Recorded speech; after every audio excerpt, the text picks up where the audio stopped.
پر محمد و آل محمد صلوات اللہم صلی علی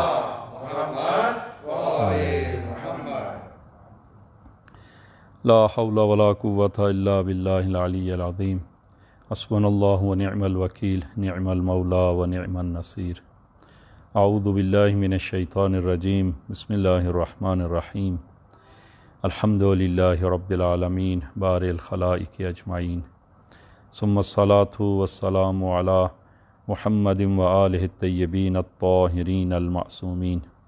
الذین اذھب اللہ عنہم الرجس وطہرہم تطہیرا۔ اللہم صلی علی محمد وآل محمد۔ اللہم صلی علی محمد وآل محمد۔ اللہم کل ولیک الحجۃ ابن الحسن صلواتک علیہ وعلی آبائی فی هذه الساعة وفی کل ساعة ولیا وحافظا وقائدا وناصرا ودلیلا وعینا حتی تسکنہ ارضک طوعا وتمتعہ فیہا طویلا بحق محمد وآلہ الطاہرین۔ اما بعد، قال اللہ تبارک و تعالی بسم اللہ الرحمن الرحیم، ان اللہ لہادی الذین آمنوا الی صراط مستقیم۔ انشاءاللہ خداوند عالم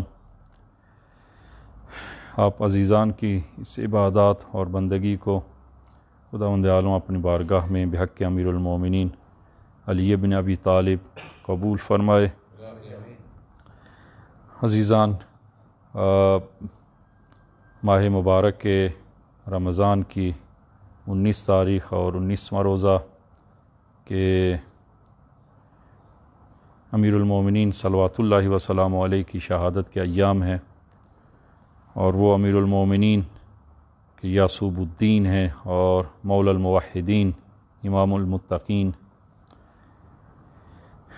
کہ رسول گرامی اسلام خود قرآن میں جن کی شان میں بہت ساری آیات نازل ہوئیں، اور اسی طرح رسول گرامی اسلام کی زبان اقدس سے بہت سارے فرامین اور احادیث آپ کی مقام و منزلت اور آپ کے بارے میں بیان ہوئے، کہ میں اختصار کے ساتھ کہ امیر المومنین عین حق ہیں اور عین عدل ہیں۔ فرمایا علی مع الحق والحق مع علی، اللہم ادر الحق حیث دار۔ فرمایا کہ علی حق کے ساتھ ہیں اور حق علی کے ساتھ ہے، اور پھر خدا کے حضور دعا کرتے ہیں رسول گرامی اسلام، اللہم ادر الحق حیث دار، خدایا حق کو ادھر موڑ دے جدھر علی جائیں، یعنی ملاک اور معیار خود امیر المومنین کی ذات مقدس کو قرار دیا۔ اور امیر المومنین جو قسیم النار والجنہ ہیں، امیر المومنین جو میزان ہیں، قیامت کے دن جب خداوند عالم لوگوں کے اعمال کو تولنے کا میزان نصب کرے گا، تو احادیث میں موجود ہے کہ وہ میزان وہ ذات مقدس سے امیر المومنین صلوات اللہ وسلام علیہ ہیں، کہ امیر المومنین میزان ہیں، ایک طرف لوگوں کے اعمال اور دوسری طرف امیر المومنین کے اعمال کو رکھا جائے گا، اور پھر جو ہے وہ میزان اور وزن کیا جائے گا۔ مومنین کی نماز کو ایک طرف مومن کی نماز کو اور دوسری طرف امیر المومنین کی نماز کو رکھا جائے گا، اور پھر موازنہ کیا جائے گا۔ ایک طرف امیر المومنین کے روزے کو اور دوسری طرف لوگوں کے روزوں کو رکھا جائے گا، اور پھر اس کا وزن کیا جائے گا۔ تو امیر المومنین میزان ہیں قیامت کے دن، اور امیر المومنین کہ جس طرح کہ فرمایا کہ صراط الذین انعمت علیہم، کہ یہ صراط مستقیم خود ائمہ ہدیٰ علیہم السلام ہے۔ فرمایا کہ وہ صراط ہم ہیں، وہ صراط علی ابن ابی طالب ہیں۔ امیر المومنین صراط مستقیم پر نہیں ہیں، بلکہ امیر المومنین خود صراط مستقیم ہیں، خود صراط مستقیم ہے۔ لہذا جناب ابو ذر کو رسول گرامی اسلام نے فرمایا کہ اگر پوری دنیا ایک طرف جائے اور امیر المومنین علی ابن ابی طالب ایک طرف ہوں، تو تم علی ابن ابی طالب کے راستے کو اختیار کرنا، اس لیے کہ وہ راستہ حق ہے، اس لیے کہ امیر المومنین حق ہیں۔ آج ان کی شہادت کے یہ ایام ہے اور امیر المومنین کو ضربت لگی ہے، تو ہم اپنی بحث کو امیر المومنین سے ہی وہ تمسک کرتے ہوئے اور آپ کی ذات مبارک سے کہ آپ وہ صراط مستقیم ہیں اور آپ وہ ہدایت الہی ہیں کہ جب آپ کو ضربت لگتی ہے تو ندا یہ بلند ہوتی ہے کوفہ میں کہ واللہ تہدمت ارکان الہدا، واللہ کہ قسم و خدا ارکان ہدایت آج منہدم ہو گئے، ارکان ہدایت کی شہادت ہوگی۔ اور ہماری بحث بھی ہدایت کے حوالے سے کہ تمام انبیاء اور تمام اولیاء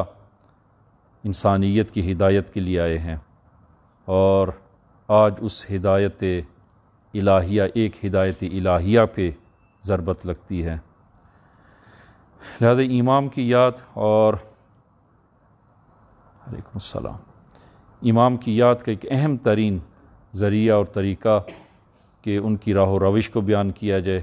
اور ان کی اس راہ ہدایت کو لوگوں تک پہنچایا جائے، تاکہ جس ہدف اور مقصد کے لیے ائمہ خدا علیہ الصلوۃ والسلام نے اپنی جان کا نذرانہ دیا اور اس راہ میں علیکم السلام جام شہادت نوش کیا، تاکہ ہم اس راہ کے راہی ہو سکیں اور اس راہ کو ہم اپنے وجود میں اپنا سکیں۔ عزیزان، ہم نے اس حوالے سے کہ ہدایت اور ضلالت یہ نہایت اہم موضوع ہے، اور ہدایت کے حوالے سے ہم نے کس طرح ہم ہدایت پا سکتے ہیں اور علامات ہدایت کیا ہیں، تو اس حوالے سے ہم نے ایک علامت کو آپ عزیزان کی خدمت میں بیان کیا، اور وہ ایمان۔ پہلی ہدایت کی علامت وہ ایمان ہے، اور آج ہم دوسری اور تیسری علامت کو بیان کریں گے۔ دوسری علامت ہدایت وہ انابہ ہے، توبہ و انابہ کی ارشاد خداوندی ہوتا ہے کہ سورہ رعد آیہ نمبر 27، قل ان اللہ یضل من یشاء ویہدی الیہ من اناب ویہدی الیہ من اناب۔ خداوند عالم جو کسی کو ہدایت کرتا ہے تو وہ اس شخص کو ہدایت کرتا ہے کہ جو انابہ کرے، جو توبہ کرے اور اناب خدا کی طرف لوٹ کر آئے۔ عزیزاً، توبہ و انابہ یعنی انابہ سے مراد ہے بازگشت، لوٹنا۔ اگر کوئی انسان فرض کریں سفر اختیار کرتا ہے اور وہ راستے سے زیادہ آگاہ نہ ہو اور اسلام آباد سے وہ لاہور کے لیے نکلتا ہے، تو موٹر وے لاہور کی بجائے اور وہ پشاور والی اس موٹر وے پہ اگر چلا جائے، تھوڑا سا اس نے اشتباہ کیا، غلطی کی، اور وہ پشاور والی موٹر وے پہ وہ سوار ہو گیا اور چل پڑا۔ تو عزیزان، یہ سفر انسان جس قدر تیزی سے یہ سفر کرے گا، اتنا ہی انسان ہدف سے دور ہوتا چلا جائے گا، اس لیے کہ اس کا ہدف لاہور ہے اور اس نے اشتباہ کیا ہے اور وہ پشاور کی اس موٹر وے پہ سوار ہو گیا۔ اب اس کی گاڑی کی سرعت، جتنی سرعت اور تیزی سے سفر وہ کرے گا، اتنا ہی ہدف سے دور ہوتا چلا جائے گا۔ امیر المومنین صلوات اللہ وسلام علیہ فرماتے ہیں لا یزیدہ سرعت السیر الا بعدا۔ ایسا شخص جو گمراہی کے راستے کو جس نے اپنا لیا ہو اور وہ جتنی جلدی اور تیزی کے ساتھ وہ سفر کرے گا، لا یزیدہ سرعت السیر، اس کی اس سفر کی جو سرعت ہے، جو تیزی ہے، یہ فقط اور فقط اس کو ہدف اور مقصد سے دور کرتی چلی جائے گی۔ لہٰذا عزیزان، انسان جو ہی متوجہ ہوتا ہے کہ اگر وہ انسان غلط راستے کو اختیار کرتا ہے اور پہلا سائن بورڈ آتا ہے اور کہ یہاں سے پشاور اتنے کلومیٹر دور ہے، تو انسان متوجہ ہوتا ہے کہ میں نے غلط راستے کا اختیار کیا ہے، تو انسان وہیں سے یو ٹرن لے، اپنے سفر کو آگے جاری نہ رکھے، وہیں سے یو ٹرن لے،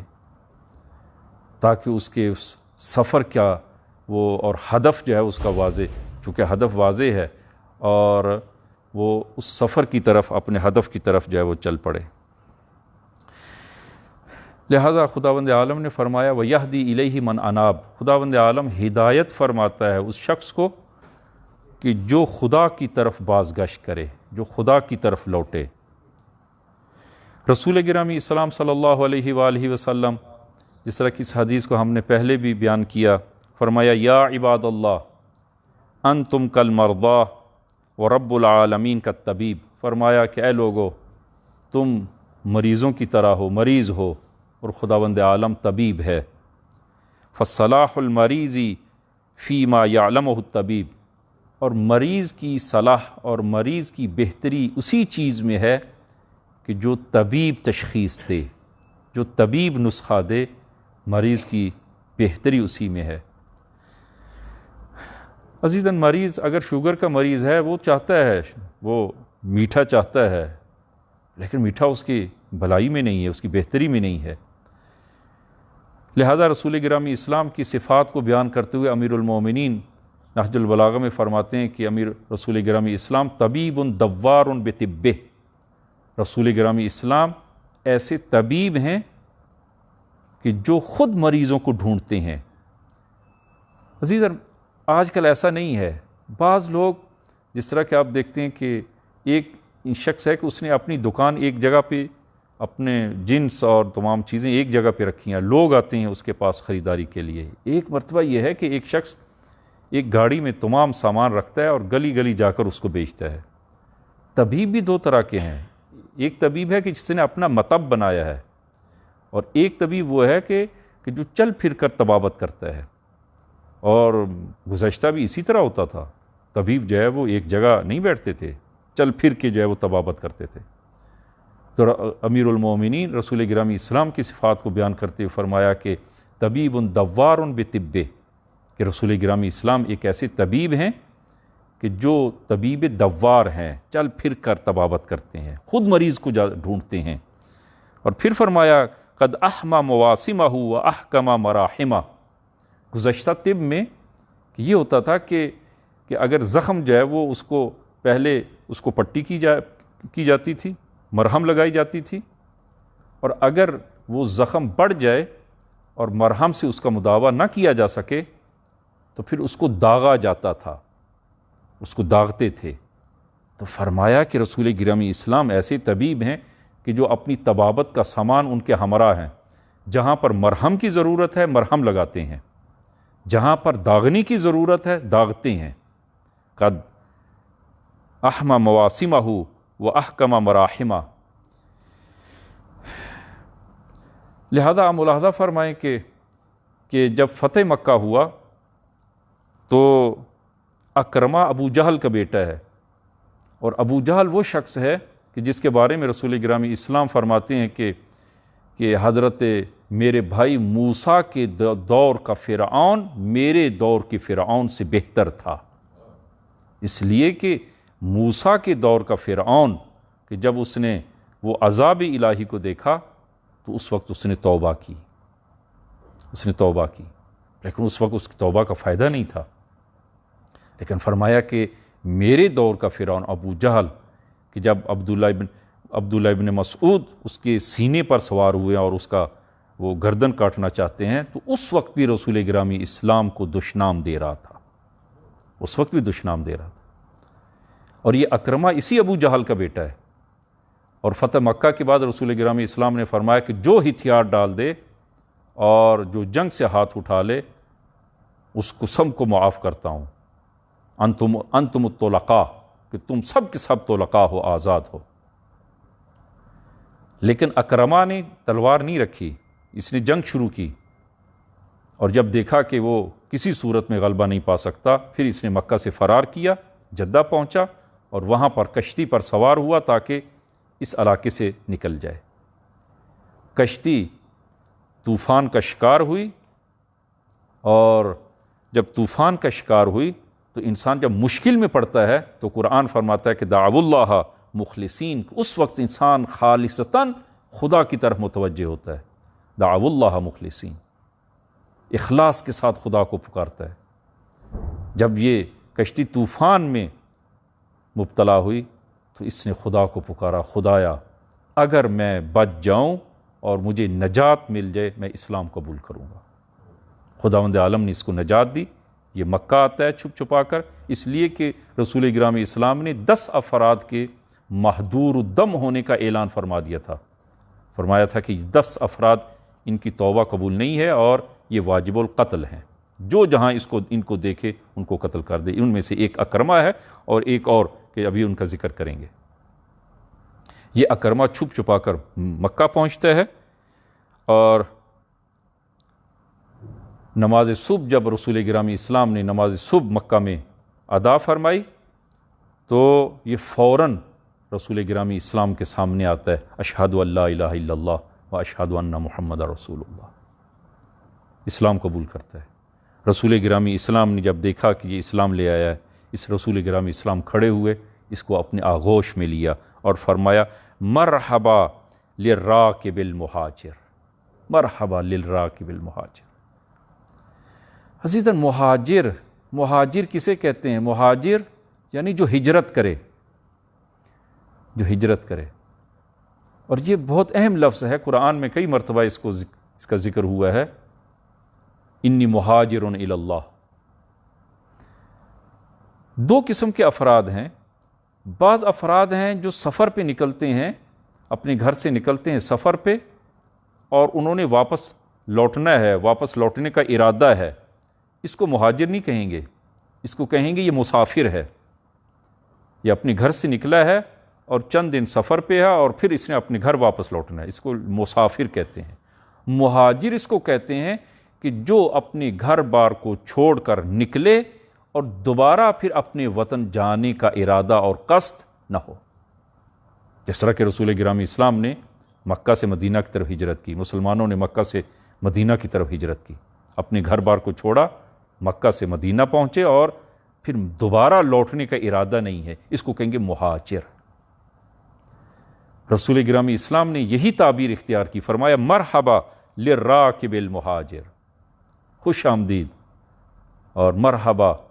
کہ ایسے شخص کے جو مہاجر ہے۔ اور کون مہاجر سے مراد؟ المہاجر من حجر السیئہ، مہاجر وہ ہے جو گناہ سے ہجرت کرے، جو گناہ سے ہجرت کرے۔ یعنی انسان اگر اس سے گناہ سرزد ہوتا ہے، عصیان ہوتا ہے، تو وہ عصیان سے اس طرح ہجرت کرے کہ پھر دوبارہ اس کی طرف واپس نہ لوٹے۔ فرمایا مہاجر واقعی یہ شخص ہے کہ من حجر المہاجر من حجر السیئہ، جو گناہ سے ہجرت کرے، پھر دوبارہ پھر لوٹنے کا ارادہ نہ رکھتا ہو، پھر دوبارہ اس گناہ کی طرف نہ لوٹے۔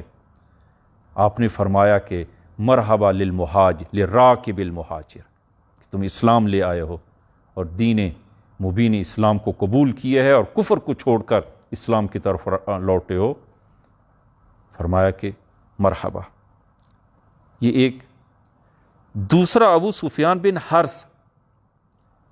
ابو سفیان ابن حرث یہ رسول گرامی اسلام کے چچا زاد ہیں، اور رسول گرامی اسلام بچپن میں دونوں رسول گرامی اسلام اور ابو سفیان حرث یہ دونوں ایک ساتھ ہوتے تھے، ایک ہی جگہ پلے ہیں، ایک ہی جگہ بڑے ہیں۔ اور بعض نقل کے مطابق کہ ابو سفیان بن حرث یہ برادر رضائی ہیں رسول گرامی اسلام کے،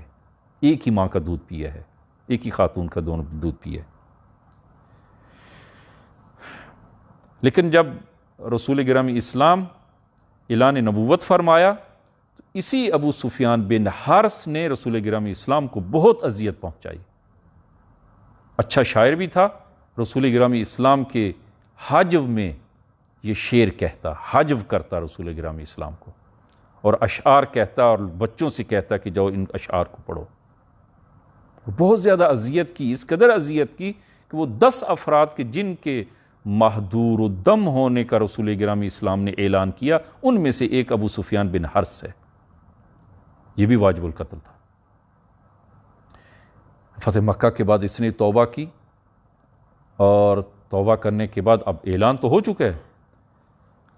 اور یہ جناب ام المومنین حضرت ام سلمہ کی خدمت میں آتا ہے کہ آپ میری سفارش کریں، میں اسلام لاتا ہوں، میں نے توبہ کی ہے اور میں اسلام لاتا ہوں، آپ میری سفارش کریں۔ جناب ام سلمہ نے فرمایا کہ اگر رسول گرامی نے اعلان نہ کیا ہوتا محدور الدم اور واجب القتل ہونے کا تو میں حتماً جاتی، اب رسول گرامی اسلام کو حکم آ چکا ہے، لہذا میں تمہارے ہمراہ اور تمہاری سفارش نہیں کرتی۔ یہی ابو سفیان بن حرث امیر المومنین کی خدمت میں آتا ہے، کہ یا علی آپ میری مدد کریں، وگرنہ میں اپنے بیٹے جعفر، اس کا بیٹا جعفر کے ہمراہ بیابان کو رخ کروں گا اور بھوک سے ہلاک ہو جاؤں گا۔ امیر المومنین نے فرمایا کہ رسول گرامی اسلام نے چونکہ حکم دے دیا ہے، لہذا میں تمہاری اس حوالے سے مدد نہیں کر سکتا، لیکن ایک راستہ تمہیں دکھاتا ہوں، ایک راستہ دکھاتا ہوں۔ تو جاؤ رسول گرامی اسلام کی خدمت میں اور جا کر اس آیہ مبارکہ کی تلاوت کرنا کہ تاللہ لقد آثرک اللہ علینا، اور یہ وہی آیت ہے کہ جب برادران یوسف نے حضرت یوسف کو پہچان لیا تو وہاں پر اس آیت کو یہ جملے کہے، تاللہ لقد آثرک اللہ علینا، کہ خدا کی قسم خداوند عالم نے آپ کو ہم پر فوقیت اور برتری دی ہے، وَإِن كُنَّا لَخَاطِئِينَ، ہم ہی خطا کار تھے اور ہم نے ہی خطا کی ہے۔ اور جب حضرت یوسف علیہ نبینا علیہ السلام نے بھائیوں کی اس معذرت کو اور عذر خواہی کو سنا، اور یہ عزیزان روایات میں موجود ہے کہ جوان فوری جلدی توبہ قبول کرتا ہے، دوسرے کی معذرت کو جلدی قبول کرتا ہے، یہ جوانوں میں خصوصیت ہے۔ حضرت یوسف علیہ نبینا علیہ السلام نبی بھی ہیں، جوان بھی ہیں۔ جب توبہ کو انہوں نے دیکھا تو کہا کہ میں فوراً جو ہے وہ حضرت یوسف علیہ نبینا علیہ السلام نے ان کو معاف کر دیا اور فرمایا کہ لا تثریب علیکم اليوم، آج کے دن تم پر کوئی حرج نہیں ہے، جاؤ تم سب کو میں نے معاف کیا۔ اس آیت کی تعلیم دی امیر المومنین نے، کہا کہ جاؤ رسول گرامی اسلام کے سامنے اس آیت کو پڑھو۔ یہ ابو سفیان بن حارث رسول گرامی اسلام کی خدمت میں آتا ہے اور پہنچ کر فوراً اس نے اپنا نقاب ہٹایا اور اس آیت کی تلاوت کی، تاللہ لقد آثرک اللہ علینا وإن كنا لخاطئین۔ جب رسول گرامی اسلام نے اس آیت کو سنا تو فرمایا کہ میں اپنے بھائی یوسف سے کمتر نہیں ہوں، اور پھر کہا کہ لا تثریب علیک، آج تم پر کوئی حرج نہیں ہے اور میں نے تجھے معاف کیا۔ اور پھر فرمایا رسول گرامی اسلام نے کہ اپنی خطاؤں کا جبران کرنا، جو تم نے خطائیں کی ہیں اس کا جبران کرنا۔ عرض کرتے یا رسول اللہ میں اپنی خطاؤں کا جبران کروں گا۔ اور جنگ حنین اس کے بعد پیش آتی ہے۔ جنگ حنین میں رسول گرامی اسلام کا اس نے بہت دفاع کیا۔ یہی ابو سفیان بن حارث اسلام لاتا ہے، رسول گرامی اسلام کا دفاع کرتا ہے، اور رسول گرامی اسلام کی شان میں اس نے اشعار کہنا شروع کیے، اور پھر اپنی زندگی میں نماز، روزہ اور دوسرے اعمال کو اس قدر بجا لایا کہ لوگوں نے جب کہا کہ تم اتنے اپنے آپ کو زحمت میں کیوں ڈالتے ہو، کہا کہ میرا سابقہ اچھا نہیں ہے، میں چاہتا ہوں میں جبران کروں، اس کا ازالہ کروں۔ عزیزاً اسلام میں کہیں پر بھی راستہ بند نہیں ہے، لا تقنطوا من رحمت اللہ، خدا کی رحمت سے مایوس نہ ہو، راستہ بند نہیں ہے۔ یہی اکرمہ کے جو محدور الدم تھا، واجب القتل تھا، رسول گرامی اسلام نے اس کو معاف کیا۔ یہی ابو سفیان بن حارث جو محدور الدم اور واجب القتل تھا، رسول گرامی اسلام نے اس کو بھی معاف فرمایا۔ لیکن ضروری ہے کہ انسان انابہ واقعی، یعنی واقعاً خدا کی طرف لوٹ کر آئے، مہاجر الی اللہ ہو، خدا کی طرف ہجرت کرے، اور واقعاً ہجرت ہو خدا کی طرف۔ لیکن جن لوگوں نے گناہ کے ذریعے اپنے آپ کو وہ اپنا راستہ بنانا چاہا، گناہ انسان کو کہیں بھی نہیں پہنچا سکتا۔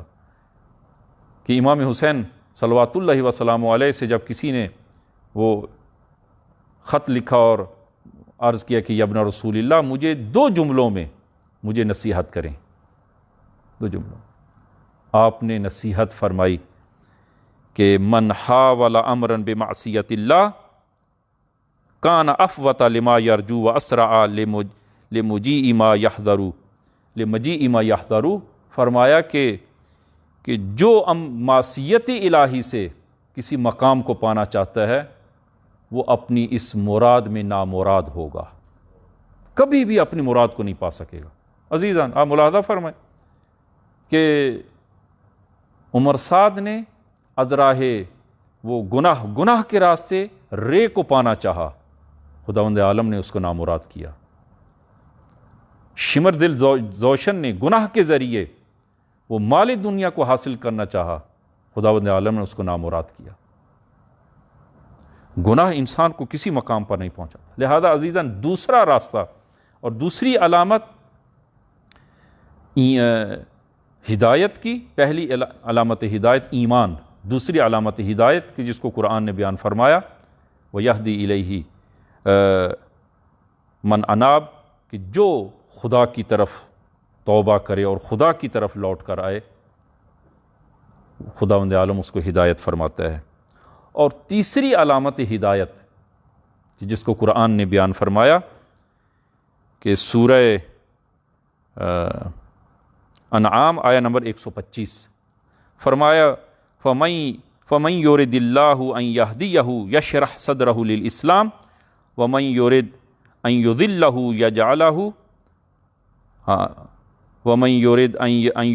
يَجْعَلْهُ صَدْرَهُ ضَيِّقًا۔ فرمایا کہ جو خداوند عالم جس کو ہدایت کرنا چاہتا ہے اسے شرح صدر عنایت کرتا ہے، شرح صدر۔ فَمَن يُرِدِ اللَّهُ أَن يَهْدِيَهُ يَشْرَحْ صَدْرَهُ لِلْإِسْلَامِ، اسے شرح صدر اس خداوند عالم عنایت فرماتا ہے۔ بس تیسری علامت ہدایت وہ شرح صدر ہے۔ عزیزاً شرح صدر یعنی دریا دلی،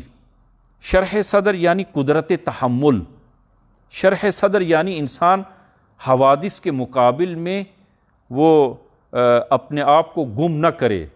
دنیا کی اس نشیب و فراز میں انسان وہ آپے سے باہر نہ ہو، شرح صدر۔ اور یہ بہت بڑی صفت ہے جو کسی مومن کے اندر موجود ہو، شرح صدر، کہ قرآن کریم نے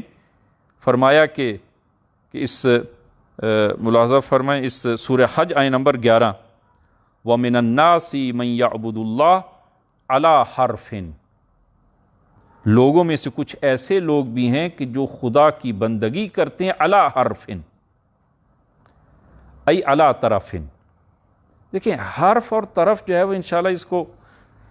وہ کبھی تفصیلاً عرض کریں گے۔ حرف جو ہے وہ کہتے ہیں کسی چیز کا کونا، حاشیہ، یعنی مثلا اگر انسان چھت پر ہو تو چھت کا جو ایک کنارہ ہے اس کو حاشیہ، اس کو حرف جو ہے حرف سے تعبیر کیا جاتا ہے، ایک کنارہ۔ تو اور جو شخص جو ہے وہ کنارے پر ہو وہ جلدی سقوط کرتا ہے۔ اگر انسان چھت کے درمیان میں ہو تو اس صورت میں انسان وہاں سے نہیں گرتا۔ انسان کے سقوط کا خطرہ اور گرنے کا خطرہ کہاں پر ہے؟ اگر انسان وہ بالکل کنارے پہ کھڑا ہو، وہاں پر انسان کو گرنے کا جو ہے وہ خوف اور خطرہ ہوتا ہے۔ اس کو جو ہے وہ حرف اور طرف سے جو ہے وہ تعبیر کیا جاتا ہے۔ تو فرمایا کہ لوگوں میں کچھ ایسے لوگ ہیں کہ جن کی عبادت جو ہے وہ موسمی ہے، جن کی عبادت حرفی ہے، جن کی عبادت طرفی ہے۔ کیسے جو ہے ان کی عبادت طرفی ہے؟ فرمایا کہ ان اصابہ خیر اطمأن بہا، اگر ان کو کوئی بھلائی ملتی ہے تو پھر مطمئن ہو جاتے ہیں، خوشحال ہو جاتے ہیں۔ وَإِنْ أَصَابَتْهُ فِتْنَةٌ انقلب علی وجہ، اور اگر ان کو کوئی تکلیف اور مصیبت ان تک پہنچتی ہے فوراً اپنے منہ کے بل الٹے ہو جاتے ہیں، یعنی وہ صبر و تحمل کا پیمانہ ان کا لبریز ہو جاتا ہے، صبر ان میں ختم ہو جاتا ہے۔ یہ سورہ معارج میں فرمایا کہ ان الانسان خلق ہلوعا، کہ یہ انسان یقیناً کم حوصلہ خلق ہوا ہے، کم حوصلہ یہ انسان، ان الانسان خلق ہلوعا، یہ انسان حریص اور کم حوصلہ خلق ہوا ہے۔ اذا مسہ الشرع جزوعا، اور جب کہ مشکل میں مبتلا ہوتا ہے تو واویلا کرتا ہے، شکوہ و شکایت کی زبان اس کی کھل جاتی ہے۔ وَإِذَا مَسَّهُ الْخَيْرُ مَنُوعًا، اور جب خیر اس کو ملتی ہے تو پھر خداوند عالم کو بھلا دیتا ہے، معنی خیر ہو جاتا ہے، بھلا دیتا ہے یہ انسان۔ لہذا یہ صفت شرح صدر کہ خداوند عالم جس کو شرح صدر عنایت کرتا ہے اس کے لیے بہت سارے راستے کھل جاتے ہیں۔ اور شرح صدر یعنی ہم نے جس طرح عرض کیا کہ دریا دلی، انسان دریا دل ہو، دریا دلی۔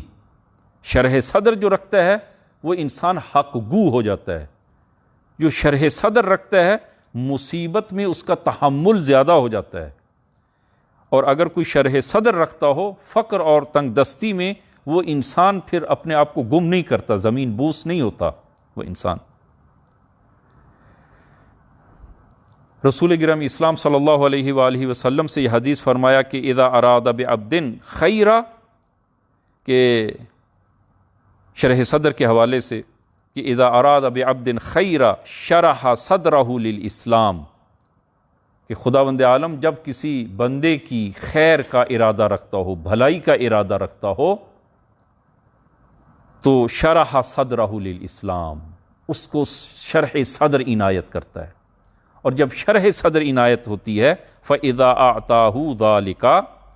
اور جب خداوند عالم اسے شرح صدر عنایت کرتا ہے تو اس کا اثر کیا ہوتا ہے؟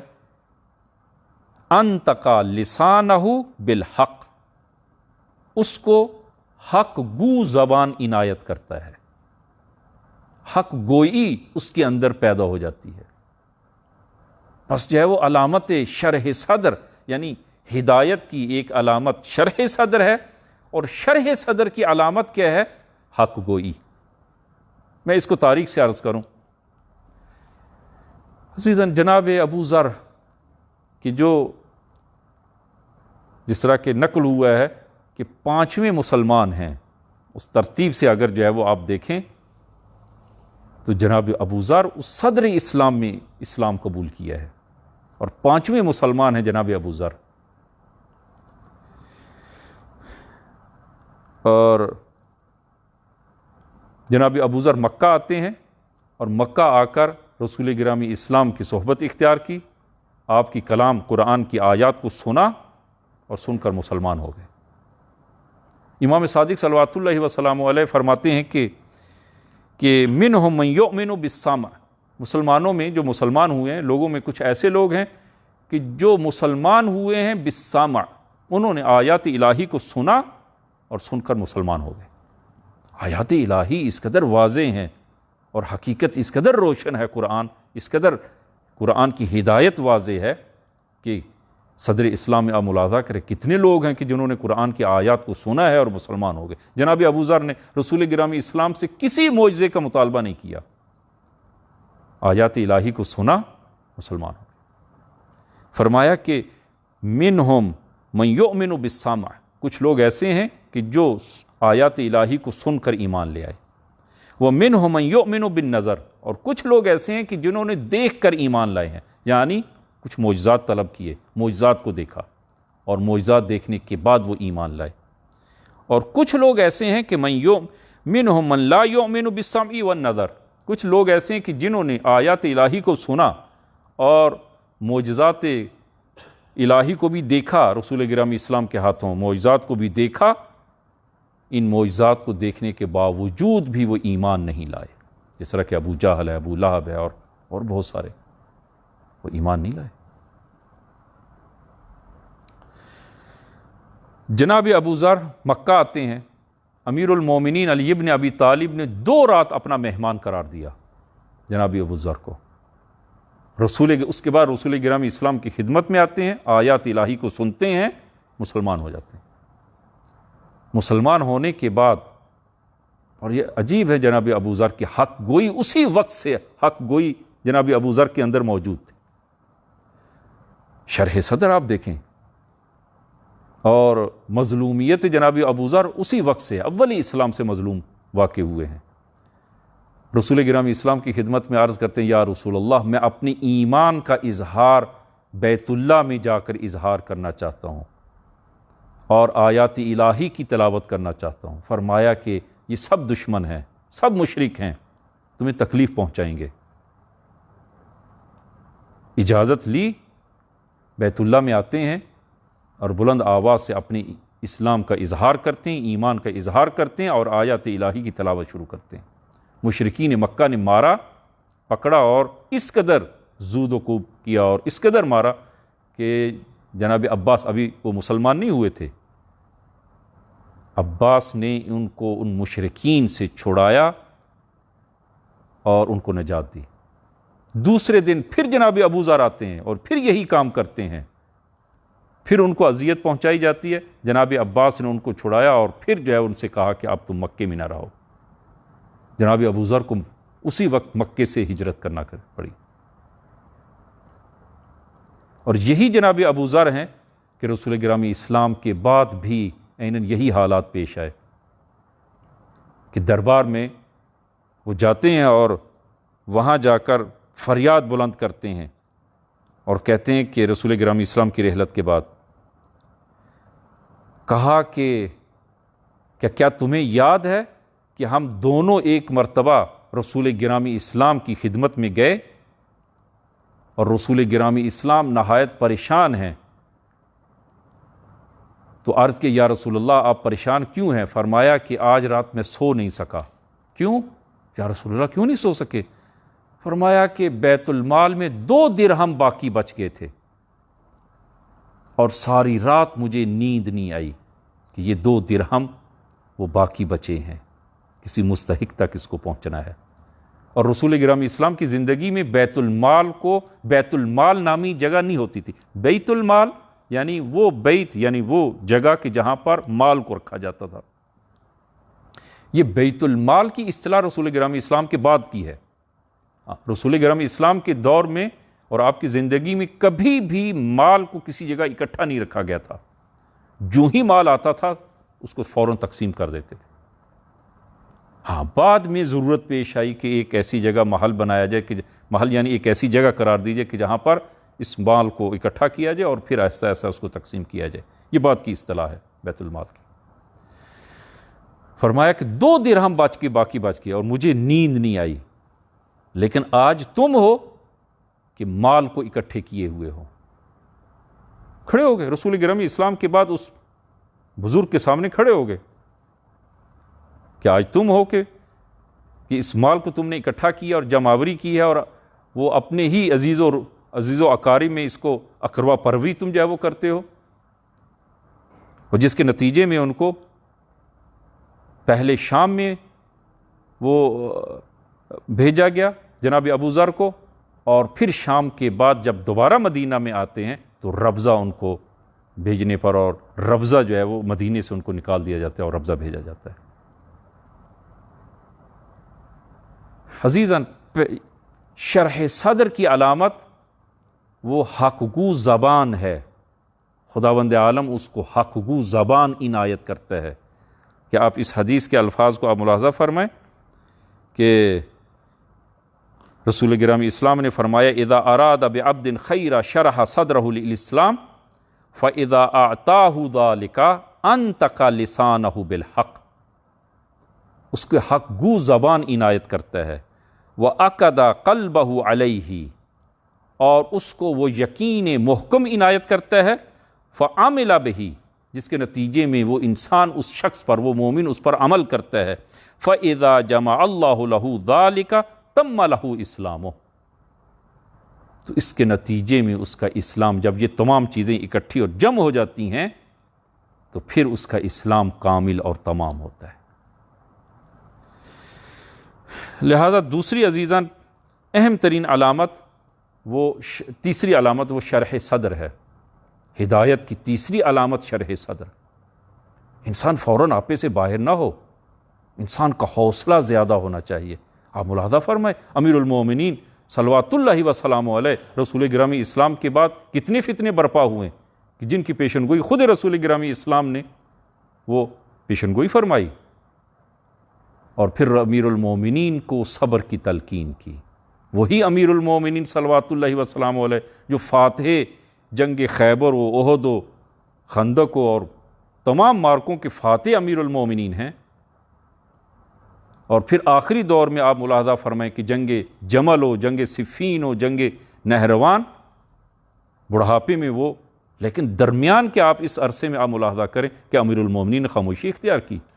صبر سے کام لیا، استقامت سے کام لیا۔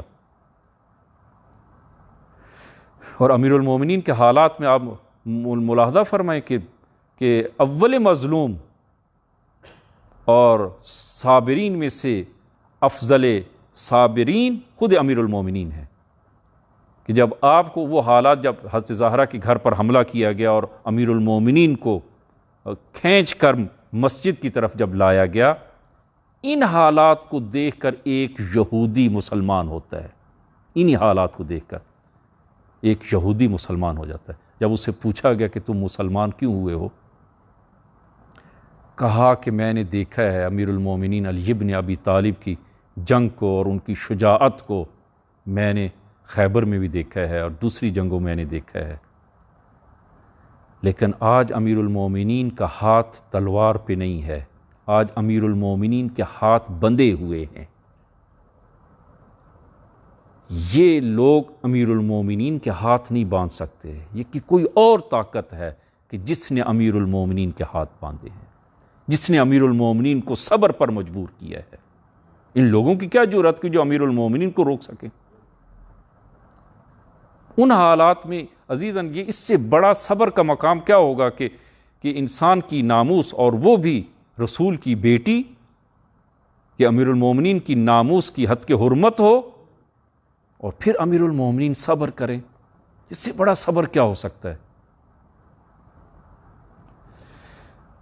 اسی صبر کو دیکھ کر وہ یہودی مسلمان ہوتا ہے کہ یہ امیر المومنین عبد خدا ہیں، اور واقعی عبد خدا ہیں،